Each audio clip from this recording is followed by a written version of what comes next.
আওয়ামী লীগ ছাড়া সব রাজনৈতিক দলের সঙ্গে সংস্কার নিয়ে আলোচনা হবে বলে জানিয়েছেন আইন উপদেষ্টা আসিফ নজরুল। সন্ধ্যায় ফরেন সার্ভিস একাডেমিতে সংবাদ সম্মেলনে তিনি আরও জানান, গণহত্যার বিচার শুরুর পরেই শেখ হাসিনাকে ফেরত চাওয়া হবে।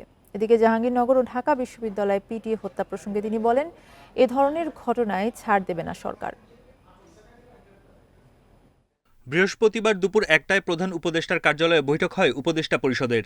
বেলা ৪টার দিকে ৬টি কমিশনের প্রধানের সঙ্গে বৈঠক করেন ড. মোহাম্মদ ইউনূস। বৈঠকে কমিশনের সদস্য নির্বাচন, কাজের প্রক্রিয়া সহ নানা বিষয়ে আলোচনা হয়। ১ অক্টোবর থেকে কাজ শুরু করবে কমিটিগুলো। প্রস্তাব দেওয়া হবে ৩১ ডিসেম্বরের মধ্যে।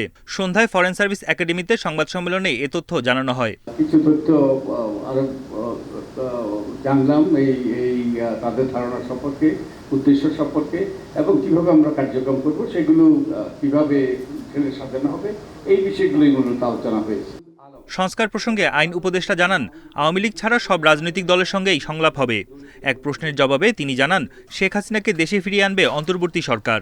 আদালত পুনর্গঠনের চিন্তা চলছে, অচিরেই আপনারা দেখবেন বিচার শুরু হয়েছে। বিচার শুরু হওয়ার পর ডেফিনেটলি আমরা এক্সট্রাডিশন চাপ। যারা গণহত্যাকারী ছিল, যারা মানবতা বিরোধী অপরাধ করেছে, আমাদের প্রায় ১,০০০ মানুষকে হত্যা করেছে, আরও অনেক অনেক অনেক মানুষকে গুরুতর আহত করেছে, চক্ষুহীন করেছে, এবং যারা বিচারের ভয়ে পালিয়ে বেড়াচ্ছে, তাদের সাথে কোনো আলোচনা হবে না।